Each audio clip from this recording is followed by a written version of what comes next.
Thank you, everyone, and thank you for being here to this presentation about how to prevent the next SAP tragedy. A couple of things that I want to clarify before I start with the presentation.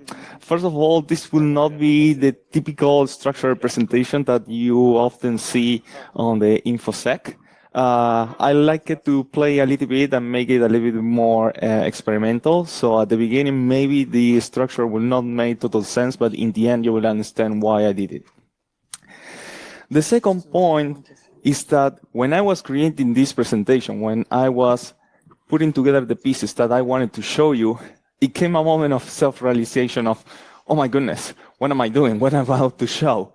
So you will see at some points that I downgraded the attack or the experience of the attack just because my intention here is to help raise awareness and not make the situation even worse. So no worries if you are part of the blue team. Also, and finally, we will have a lot of live presentations. I have actually 2 live SAP systems running on this machine, so I'm going to show you a couple tricks. Let's all cross our fingers for the demo gods. Okay, so let's start. First, I always show the same. It's a brief disclaimer. Basically, I'm saying that I don't intend to override any original claims that SAP might have with the brands. No one reads it anyway, but it's important to put it there. So, who am I? My name is Jordan Santarcieri, and as many of you that you are here, I started my career as a red teamer, general pen tester, and I started to be curious about these gigantic systems that no one was poking around at that moment called ERP systems, from the most prominent brands, for example, SAP, Oracle, etc. When I have time, I like to present my research and also teach trainings at different security conferences. I have done it on Black Hat, OWASP, Echo Party, and I did it last year for Insomnihack. And I don't know what happened, but these guys were crazy enough to call me again and allow me to speak again. So I'm more than grateful for that. So I have a lot of experience with SAP systems. I started in 2008. Researching, reverse engineering, doing exploit writing, even for commercial solutions out there. And I had the pleasure to work with more than 1,000 SAP systems, attacking, defending, fixing. I did it for everyone, like big companies, Fortune 500, military institutions, and ONGs. This is the brief agenda that I have prepared for you. Just a fair warning. The complexity will start low and then will increase a lot, especially in the end. So pay attention. Chapter 1, we're going to start, as I always like to do, with a brief introduction to SAP, because I know that some of you here might not know a lot about SAP. So I want us, all of us, to be at the same level so everyone is able to understand the attacks that I'm going to describe later on.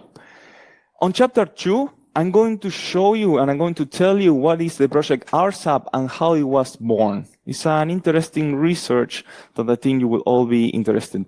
Who's going to tell you the story and the end result of that.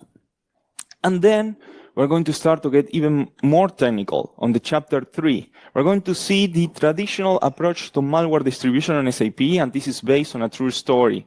Of course, I always going to say this, I will not give you the name of the company that was affected, but for you to understand that this was a true attack. And finally, this is where we're going to be very technical. We're going to learn about ransomware and the weaponization of the weaknesses. Okay, ready? Let's start with a really brief introduction to SAP. So many of you, maybe you decide to stay from the other talk, or maybe you just feel curious. You might be wondering, okay, what is SAP? Well, SAP is an acronym, and it stands for Systems, Applications, and Products in Data Processing. It's a German company that was founded in 1972, and I don't know if you know the history, but it was founded by ex-IBM employees. Those guys were working on an ERP for IBM. Don't ask me why or what happened there. The project got canceled, and those guys say, okay, wait a second. We have something good between our hands. Why don't we just split up and create our own company and make our own product? That was one of the most successful business decisions on the history of software. Look at these numbers. They have more than 88,000 employees.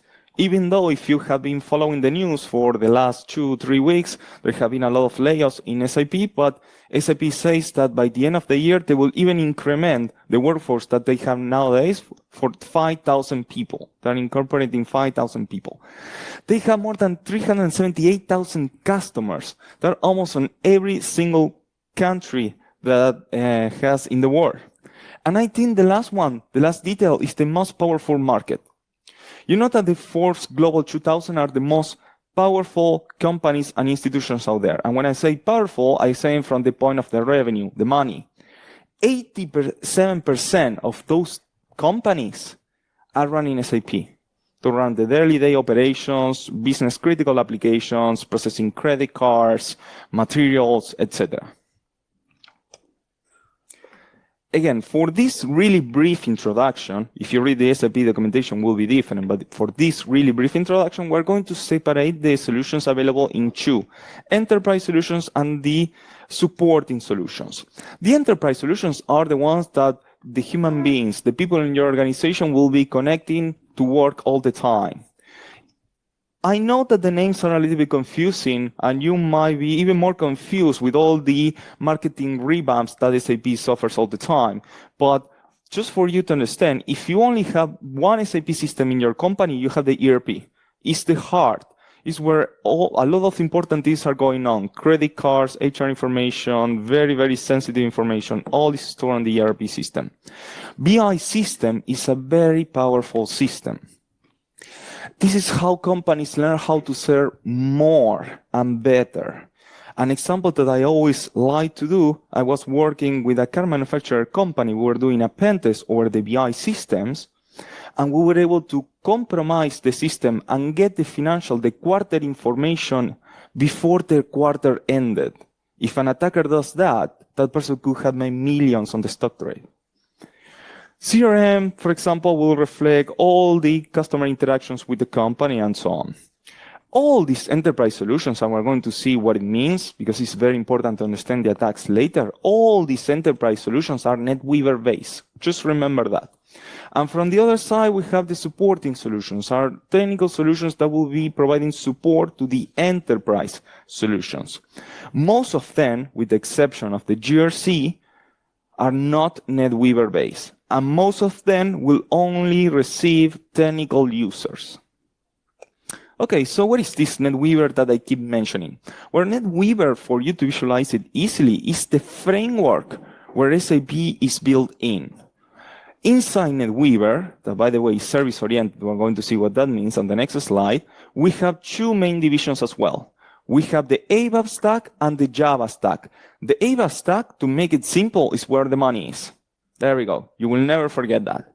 And the Java stack, it was designed to be more internet-facing for extranets, for creating portals for your providers, etc. But it's slowly being sunsetting by SAP. And when I'm going to show you some numbers in a couple of slides, you will see that that tendency is getting confirmed. So what you see here, down here, is like the structure of the SAP system. The SAP application level is where the NetWeaver sits in, and at the same point, the NetWeaver will regulate how SAP will interact, how it's going to be speaking with the operating system, and at the same time, the SAP NetWeaver will regulate how it's going to connect and interact with the SAP database. All the systems that are NetWeaver-based share this same infrastructure. So from the attacker point of view, this is really good because it means that if you find a vulnerability for the SAP ERP, you have 3 out of 4 chances that that same vulnerability will be applicable for your BI system, for your CRM system, and from all the systems that are NetWeaver-based. Good for attackers, not that good for the blue teamers that had to triplicate the effort. This is more or less how the inside of an SAP system, of a dual stack system, systems that contain the services of ABAP and the services of Java looks like. You can see that they even have 2 different schemas inside the SAP database.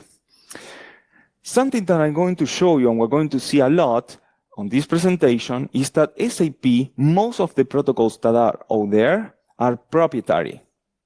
They do have some standard protocols. For most of them, the most important ones are proprietary.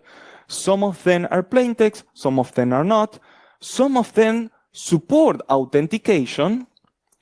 Some of them, the authentication is not even built in the protocol. So how people connect and work with the SAP system? Well, there are many ways, and depending on the services and what is your end goal. The most common way, if you're in the adjacent network, is what you see at your right side, is the SAP GUI. The SAP GUI is an extra thick client representing the old client-server architecture. It is more than 1.4 gigabytes when you extract the client, so it's not a lightweight application. And from the other side, and for what we're going to be working for most of this presentation, are the SAP Web Application Servers. These are the ones that you will normally find exposed to the internet. For this presentation, we're going to work with the ICM, that is the Web Application Server for ABAP, remember where the money is, and from the Java side, with a very cool name called SAP Java HTTP. I made the mention of an evolution of the ICM. Maybe you have heard about something called XS. This is the evolution of the ICM that SAP has implemented in HANA. But in the end, the main structure is exactly the same to the ICM. So if you haven't figured it by now, and you might be wondering why someone might like to attack your SAP implementation, as I said before, 2 times, 3 even now, is where the money is. People know that if you have an SAP, you most likely will be processing cards, you most likely will be managing bank accounts, IBANs, everything will be there. They know that also the organization highly depends on it. If you have a production line, it's very common to have that tied together to your SAP system. And finally, maybe they just don't like you. So let's see what is this project RSAP that I keep mentioning about. And this is where the structure of the talk it's a little bit different. Why I'm introducing myself again. I work for Vixer. Vixer is a company that I helped founded that specializes on pen testing SAP, pen testing Oracle. We do a lot of vulnerability assessments and, unfortunately, a lot of forensics as well. We are a relatively young company, and as a relatively young company, we have the same challenges that most of people have. Okay, how we make money? We were exploiters, we were exploit writers, we were reversers, but none of us was a salesperson. It's a total different beast. So we started to ask our friends, the so-called VDR, Business Development Representative. Back in Argentina, in the neighborhood where I come from, we just call it telemarketers, but it's a fancy name. Everybody call it VDR by now. So we say, okay, so how you guys approach potential new customers? They say, well, we just buy a sketchy list from the internet that says who owns an SAP system, and we just do cold calling. Basically, we pick up the phone, we annoy the people until we can make a sale. Interesting. So what is the success rate that you guys have for that? They say, well, just about the 1%. 1%, we did the connection with the spammers. It's exactly the same success rate that the spammers get, 1%. I don't know if it is a coincidence. I don't think so. But we say to ourselves, come on, I mean, we are hackers. We have a lot of skills. We love to code. There must be a better way, a more intelligent way to do this. And that is when this project RSAP is born. Basically, we leverage the content on all the different search engines. We try to get as many data sources as possible. We use Shodan. We use Google, Dorks, Bing. We use the Chinese version of Shodan, Sumai, that actually I love it. If you have the possibility to give it a look, it's very, very good. And we also use more sketchy resources. Like on the deep web, we start leveraging some search engines there and some private forums that we have access to, which are even more sketchy. Our objective was to leverage and to discover as many SAP systems as possible that they were already exposed to the internet. Any type of SAP system, ABAP, Java, Business Object, HANA, whatever we could get. We ended up coding an extractor, a plugin that was constantly connecting to those sites and pulling the information and doing the diff with information that we already had. Why? Because we knew since the very beginning that the map that we will get from the SAP systems will be alive. And it was even more common than we expecting. Surprisingly enough, SAP systems are going up and down from the internet very quickly. And then we started to analyze why. And to our surprise and to realization, even though we suspected that would be that way, people are not just putting the production systems on the internet, but it's very, very common as well to find development SAP systems and QA SAP systems. That is terrible, because remember that all the SAP systems are interconnected, and in general, the security policy implemented in dev is much more lax than the security policy that is implemented in production. It should not be that way, but it is. So, okay, we had this line map, and we ended up with a lot of information. Just a bulk of information is worthless. We needed a way to be smart, to start classifying things. Lucky for us, and these search engines already captured that, SAP, especially in the headers, is quite verbose. And I have included some real examples here. Look at this. There is no possible confusion that you are dealing with an SAP system. SAP NetWeaver Application Server 7.21/SAP Java 7.31. You get what type of SAP system is, and you also get the version. This came very handy. So we started to put it together some intelligence around that.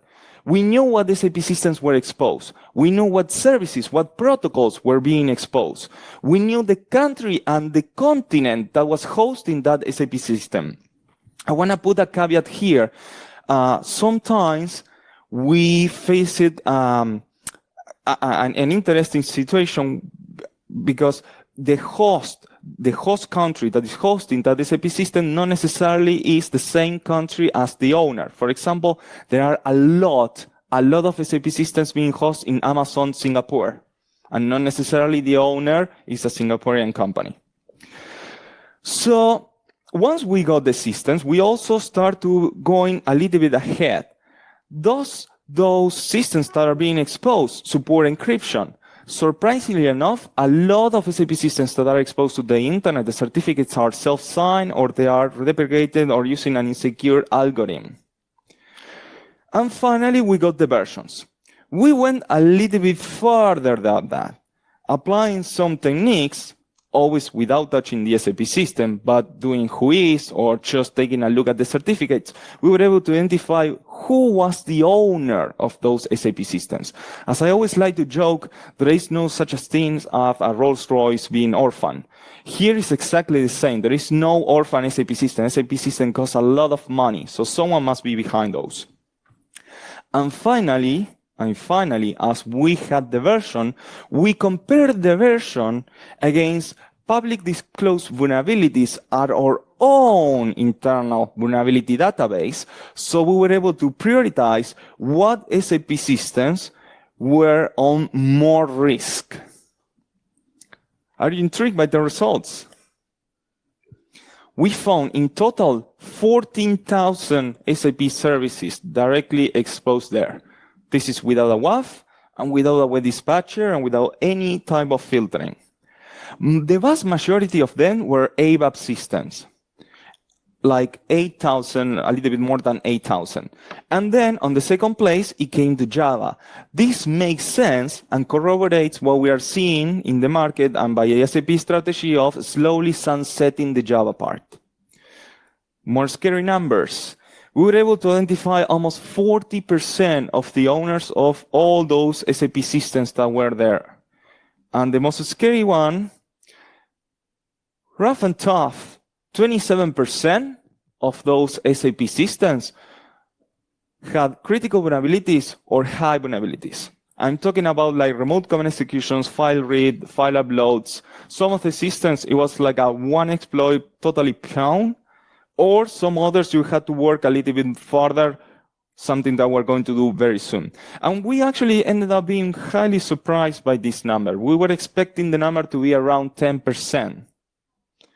Immediately we have like a a bad feeling here in our chest saying like, oh, if someone skilled enough will start playing with this, definitely it will be the next SAP tragedy. And we wanted to help. How, you say? Well, keep watching. I'm getting advanced here because I know that is the question that you will ask. I will ask the question the same. Yes, we're going to release the information with an open license, so everyone will be able to benefit from the number and or research.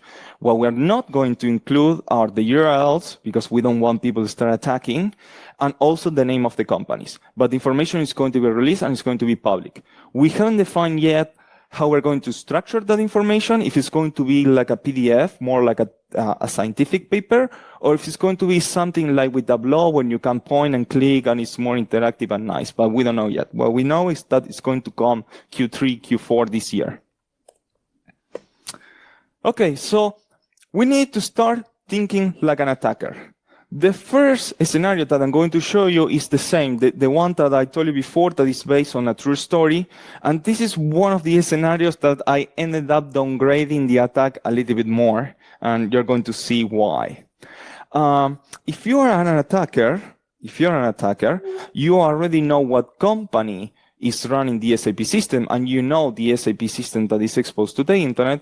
It will be trivial for you to start enumerating and identifying the people that is working on that company, right? You can go to Have I Been Found, you can go to LinkedIn, you can even start researching that on Google. You can end up with a lot of emails after that. You know that the organization, if it is using SAP, probably is using SAP across the board. Is the core definition of an ERP system. It's a software that is supposed to give solutions to each one of the divisions of your company. And finally, you know if that company is acquiring SAP system, probably has a lot of resources. And if it has a lot of resources, they will have a significant headcount.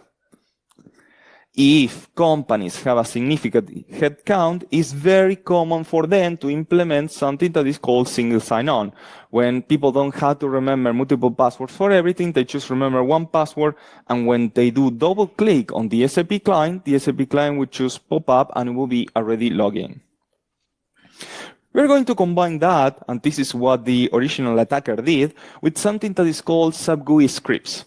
Basically, these scripts are creating for doing automatic testing or automatic procedures on the SAP system. By default, these SAP GUI scripts come disabled.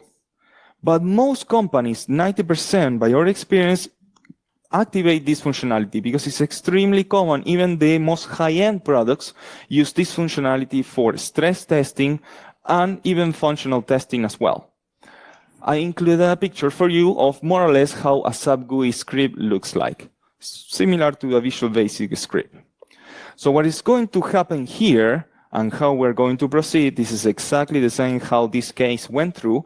We're going to send a malicious file by email with the SAP GUI script attached to it, and the victim will only have to do a double click to perform malicious action on the SAP system. You could do whatever you want here. As just a silly example, what I chose to do is to delete the content of a table that is supposed to contain public debt. The tag will go like this. This is the part that I had to downgrade a little bit the experience.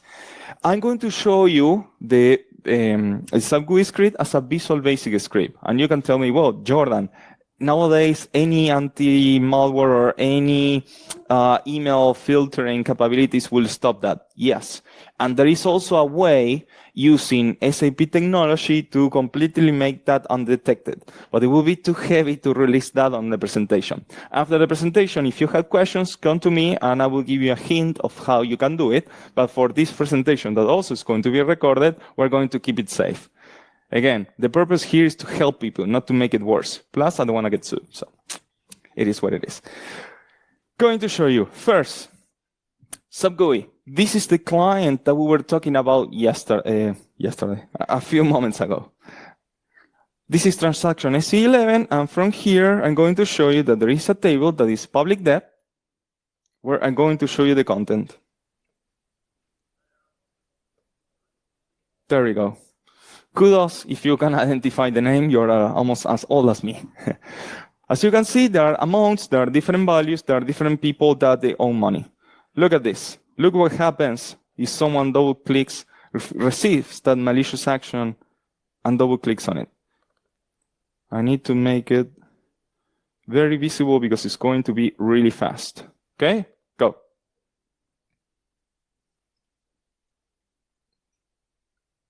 That's it, automatically. And this works even if the SAP GUI is minimized. So what's happening here? Let's go to transaction SC11 and let me show you what's happening with the content of the table. Again, this is the most silly example. It's completely empty. Why? Why this is happening? Well, it's a valid use case.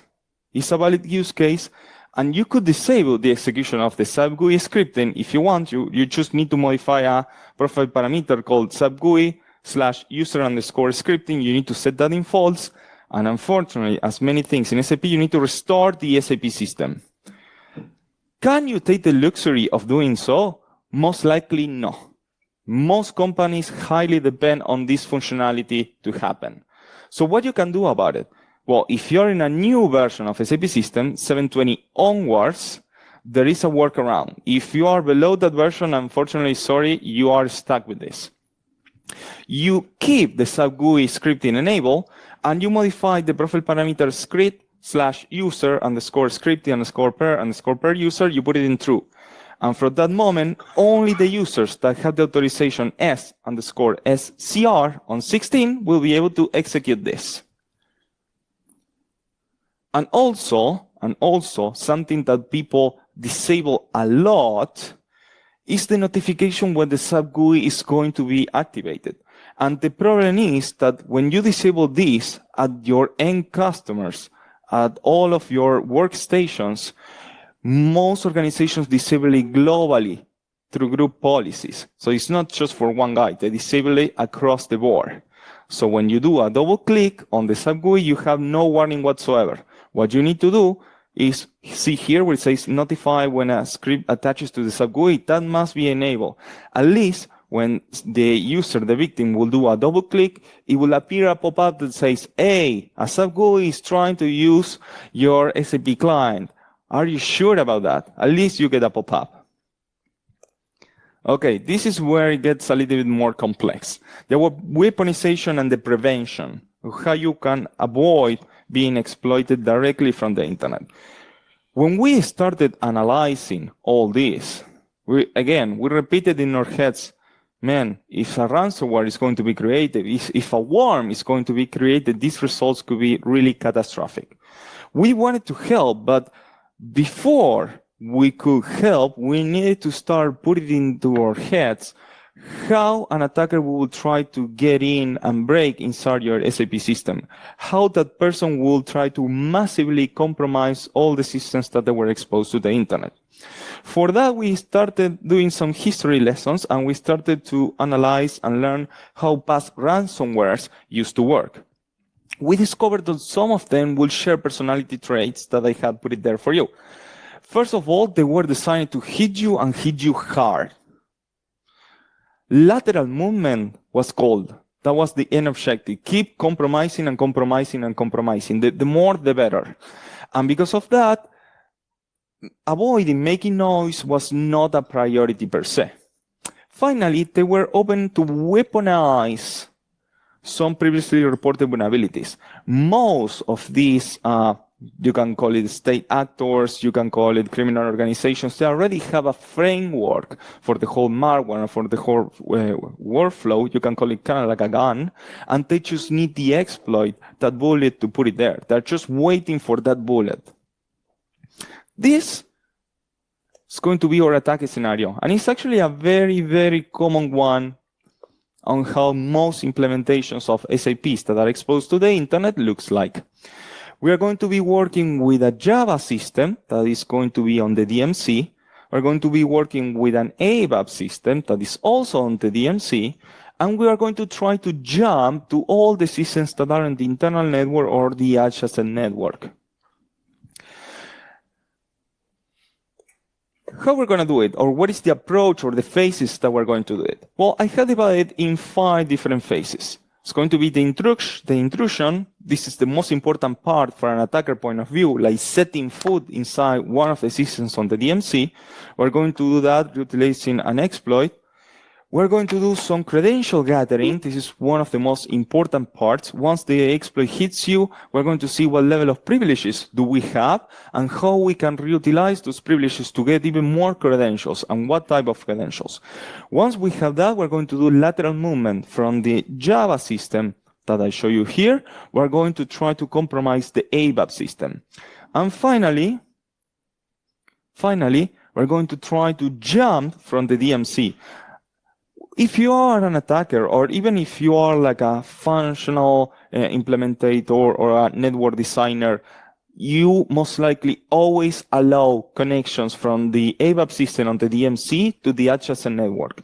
Why? Because you need to pull information that other systems are processing or are storing. It's always very, very common. So what it means? It means that you already have a firewall exception from that system on the DMC to the adjacent network.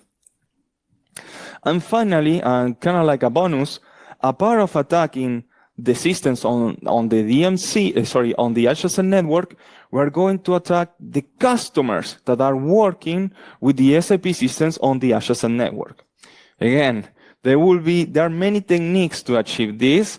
I'm going to show you something that makes sense, that is powerful, but something that will be trickier for someone bad to do something even more bad.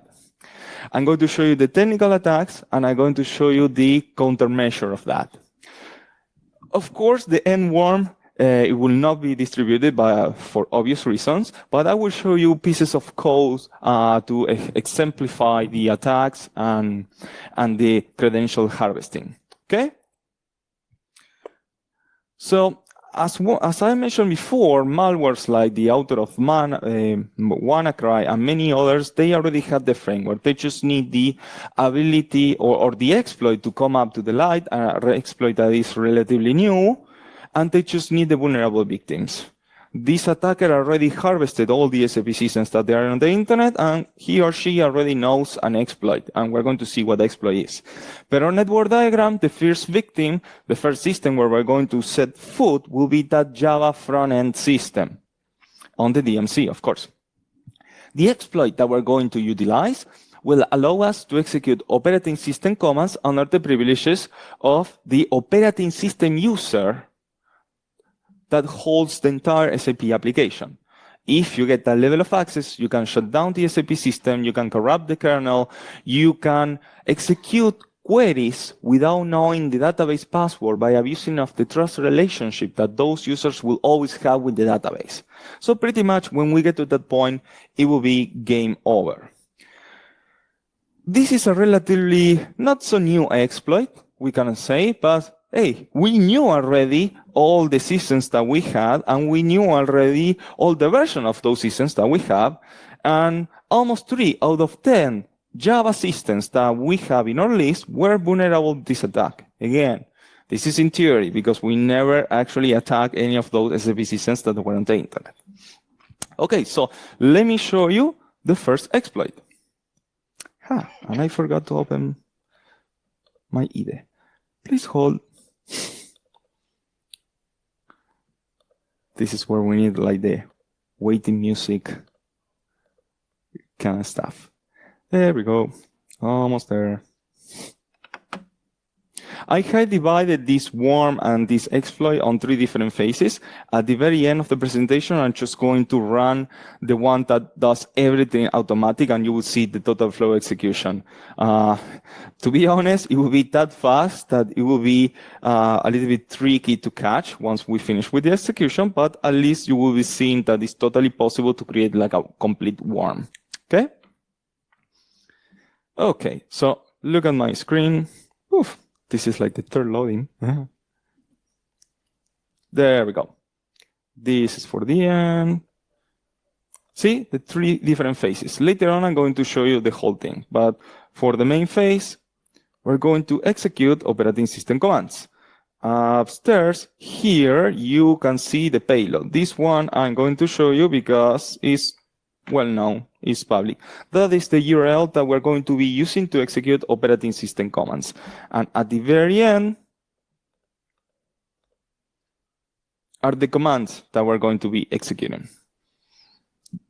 You will be able to see like a who am I, the current working path, and the privileges of the user running the SAP system. Let me quickly show you. It's a sub-service. This is a service user. That is the working path.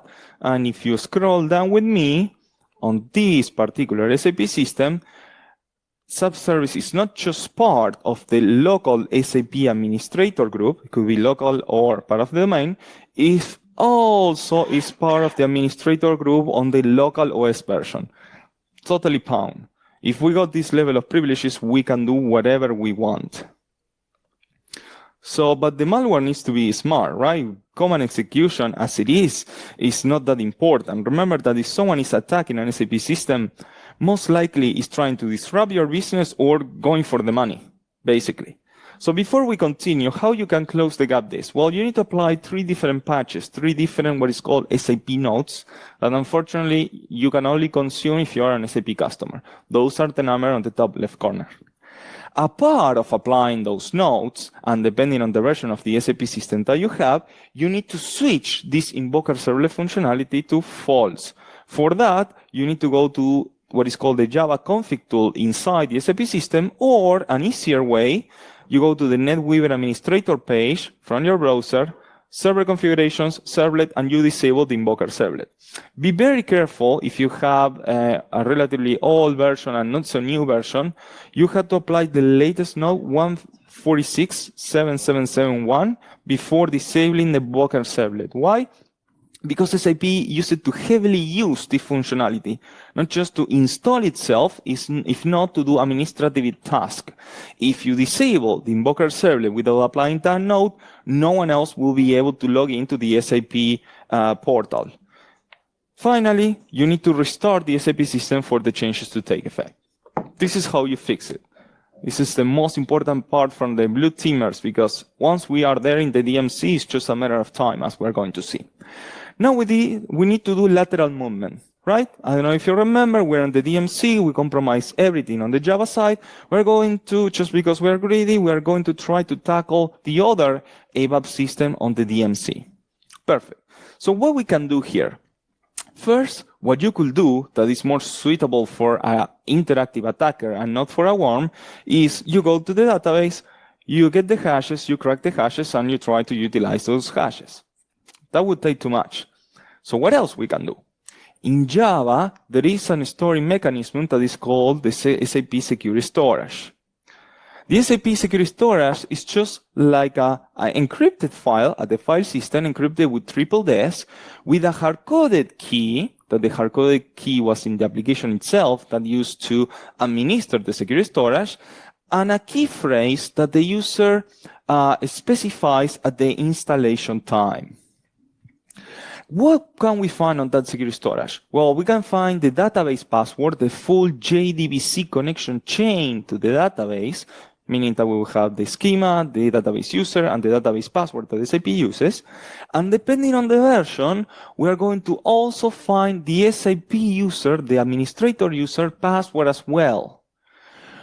Most of the time, and we're going to see later why this is happening, the passwords are the same because they are master passwords. We're going to see what that means very, very shortly. So if the container can be decrypted, which is extremely silly to do, I have this utility since 2018 or 12, and I think recently it has been made public. So let me show you how you do it. First, I'm going to show you the container itself. The end malware, as I have it coded, what it's going to do is it's going to bring these files and it's going to do the decryption. But for you to see, as it's going to be too fast, I'm just going to show you how it looks like. There are 2 files that we're going to be working with. The first one is the sextor.properties. This is the file that will contain the encrypted information. This is a plain text file. Great. The other file is the key file. Remember that I told you that when you install the SAP system, you had to specify a key phrase. Well, this is where the key phrase ends up being persisted. This is not a plain text file. If you know how to decrypt this, if you don't know, let me know. I can give you a hand. I'm going to show you here. This is going to be our secure storage opener. And for that, you will need a very powerful key on a very powerful, super new algorithm called SOAR. You will need this key to decrypt the secure storage. How we got this? Again, it was hard-coded in the application that SAP uses to manage the secure store. Once you have everything, you just run the secure storage, and automatically you get the entire JDBC connection chain, as you can see, with the username and the password for the SAP database, and you get also the administrator password. So you get two very, very powerful passwords here. Let's see what we can do once we fully compromise the Java system and we want to do with this, we want to continue with this lateral movement. First, you need to protect the access to the secure storage if you want to apply some good countermeasures. Only the SAP administrator users and, of course, the local owners of that box should have access to that. What is more important, and we're going to see next, the password for the database user and the password for the SAP administrator users had to be different. You see on even my labo setup that I'm very paranoid, the passwords are different, but in the vast majority of the scenarios on the corporate world, they are completely the same. So we are here. We have full control over the Java box. Let's try to attack and move from the DMC to the ABAP system. What we can do? We're going to reutilize the credentials. If you are creating a worm, you will try to make things as simple as possible because you want to avoid complexity at all time. If you create something complex, the probabilities of that thing failing are way too high. So what we're going to do, we're just going to reutilize those master passwords or that master password or those credentials to brute force our way through all the rest of the SAP systems to see if that matches. We could have done something smarter and to show you, but I have to admit that I cheated myself. I thought it was very heavy to just release it and make it public. But another way, apart of reutilizing the password, a more smart way was what is called decrypting the JCO destinations. What is that? Well, the Java system, as you can see, needs to speak with the ABAP system. And the communication protocol that SAP uses is called RFC. It's totally proprietary. So SAP needed to needed to create a wrapper to make the Java system to speak RFC with the ABAP system. For that, they created a JCO. It's just a wrapper. And they also created JCO destination. Basically, at some point, you had a connection hard-coded with username and password that grants you access to the ABAP system. And a smarter attacker and a smarter worm will choose decrypt those JCO destinations that try to guess what they are. They are in the Java database. And try to guess what encryption algorithm is using. Exactly the same as the encryption algorithm that is being used for the secure storage. If you are a little bit smart enough, and if you are curious, and now that you saw the key, you can easily implement the decryption yourself. But I thought it was way too heavy to show it here. And another easy way to try to choose two lateral movement, it will be through SSH, SMB, etc. Let me show you. This will be quite silly. What we're going to do, for this example, I changed it. Basically, it will be us connecting through SSH and executing scripts remotely. No big deal. I can quickly show you what the payload is going to be. It could be something silly. Here, what the attacker truly is going to do, if this is like ransomware, this will be your encryption routine. You could be like sending a binary and invoking that binary to encrypt everything in the file system, or you can do any infection technique that you might want.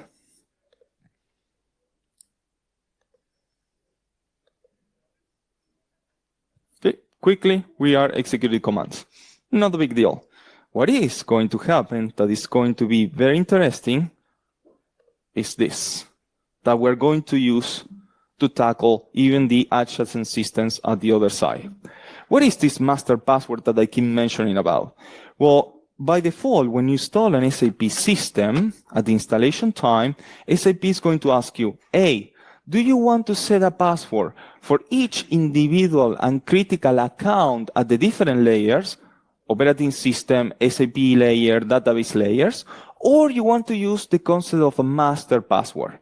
Guess what option is by default? By default, the suggestion is to use the master password. If you choose to use the master password, all the most powerful users will share the same password at all the different layers. The substar, the DIG, the SAP database user, the SAP OS administrator, the interactive user, the SAP OS service user, they will all have the same shared password. And guess what happens? If you compromise one password, the malware will be able to successfully compromise pretty much everything else. You will be able to do the ransomware and trigger the ransomware there. But that's not the end. We told you that we wanted to compromise the adjacent network, right? Well, first, how we fix this? There will be, on each one of the SAP systems, there are many, many ways to go to the adjacent network. We're going just to see one that is the most flashy and new, but there are many ways to do it. One way will be abusing what is called the RFC destinations on the EBAP system. It's a technique that we have showcased in the past. It's very common and highly effective. Why? Because the destinations will contain hard-coded users and hard-coded passwords for the remote system. Most likely, not always you can get rid of that. What you need to do is to follow the less privileged approach in terms of the privileges of the user. Master password, you should never use the master password. You should assign a different password for each one of the SAP systems at every single layer of SAP. And finally, you need to review your your firewall strategy. Only make sure that the systems on the DMC have a valid business reason to jump directly to the adjacent network. So we are here, we're about to finish.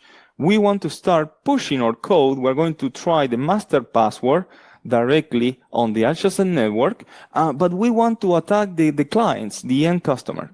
What is going to happen, and again, just to make it more flashy, I'm going to attack the ICM, the web application server, invoking a program invoking a web application called SOAP RFC. Through SOAP RFC, you will be able to invoke remote function calls. Most likely, if your network administrator is doing the things right, I will expect the port on the internal network, the ICM, to be filtered. Normally, what a serious worm will do is to attack directly the RFC port, the 3200, or XX being the instance number. That port, I guarantee, will not be filtered. But again, I'm downgrading the attacks a little bit because I don't want you guys to break stuff using my name, at least. What we're going to do, we're going to send a SOAP request to the adjacent network, to the SAP systems on the adjacent network, and we are going to force a pop-up to the end customer. Basically, what the clients are going to see is an error message from the SAP GUI saying, hey, something went wrong. So if you want to update and avoid this error, you have to update your add-on, otherwise you will be harming our financial information. Here is the URL from where you need to download the patch. And of course, you will be controlling that URL and distributing your malware. Look at how the message looks like. This is the payload for you to see.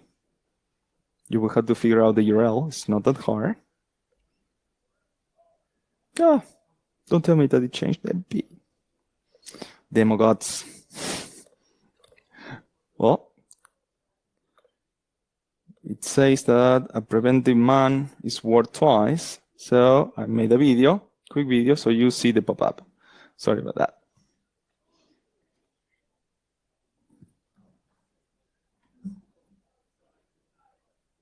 That's the payload. That's the URL that we're attacking. Of course, here, what we're going to do is reutilizing the credentials, and we're bashing all those credentials everywhere.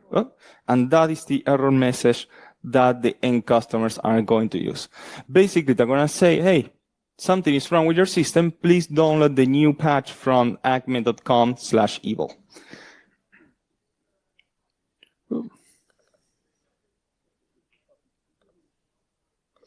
Okay, wrapping up because we are running out of time. What you can do, apart of all these countermeasures that we have seen, to avoid this type of risk.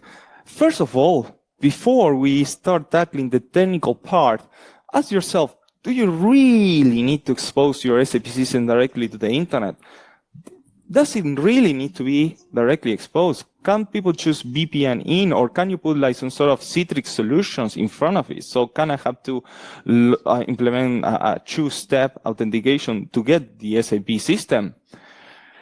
If you had to, by any reason, you had to expose this directly to the internet, try to put something that is called the Web Dispatcher, that is a free utility that SAP gives you, or at this case, as we are dealing with web protocols, try your web application firewall, for example. If you're going to expose the SAP system directly to the internet, patch is critical. Follow the second Tuesday of each month. SAP is doing a good job on patching and releasing patches for all the security vulnerabilities, and they even actually give you the criticity of those patches. So follow that patch. Audit trails. In Java, they come enabled by default, but they do not come enabled in ABAP. You have to go there and enable them by hand. They will pay off in the future. You have to do it. Make sure, and this is a very controversial point, not because the SOC guys do not want to be SAP aware, but make sure that your SOC team is SAP aware and prevent. Okay, thank you for your time. Thank you for being here. And if you have questions, I will be more than happy to take them. Thank you.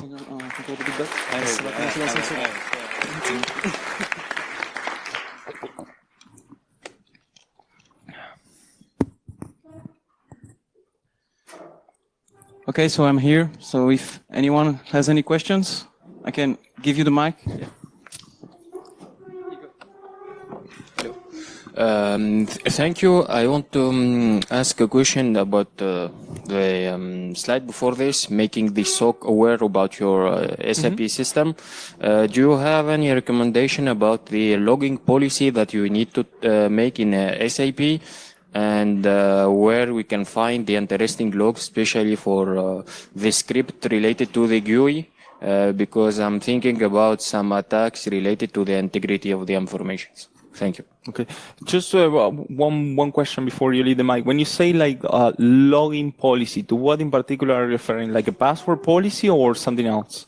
No, like for example, if you have system in Windows, you have some logging policy, activate audit for failure, success, something like that.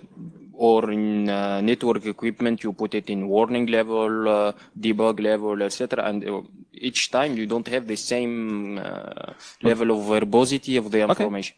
I think I get you now. Most of these attacks that we haven't seen so far, they're not at the operating system layer. They're more at the application layer of the SAP NetWeaver. So for the OS point of view, it will not get any impact or like any connection towards it. Maybe if that person, as the silly example that I was showing before, is utilizing like SSH or SMB, well, yes, the OS and the regular OS security hygiene will take place. But in general, someone smart and someone that wants to do the true worm will try to avoid as much as possible touching the operating system. It will always be 100% SAP. And what you can do with the scripts, there is a secure guide. It's not the most complete guide in the universe, but there is like an SAP security guide for NetWeaver ABAP. You Google that literal search string and you will get like a PDF with some recommendations. Again, it's not the most complete at all, but at least it will give you like the first step so you can get started and get to know more about the SAP configurations. I think they do cover the SAP script part. Okay, but at the application level, you don't have some parameter to tune about the logging at the SAP level. At the SAP level? Yeah. Oh, yes. Depending on the stack that you are, for example, if you're in ABAP, the most important one will be what is called the security audit log. This is the exact name that SAP gives you.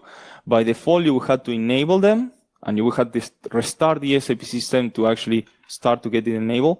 When you do your research, make sure that you go for what is called the static parameter, because we have two, dynamic and static. And after you do that, and here is the complexity of SAP, that security audit trail, but by no means is not perfect. You can bypass it. There is like 1,000 techniques for that, but hey, something is better than nothing. A part of the security audit log, the thing with SAP is that it implements a lot of different services, right? In the different protocols and different ports.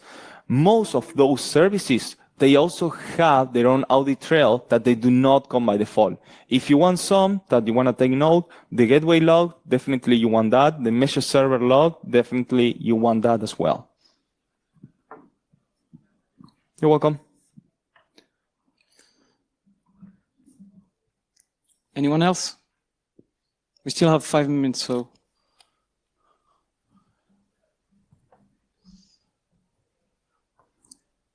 Okay.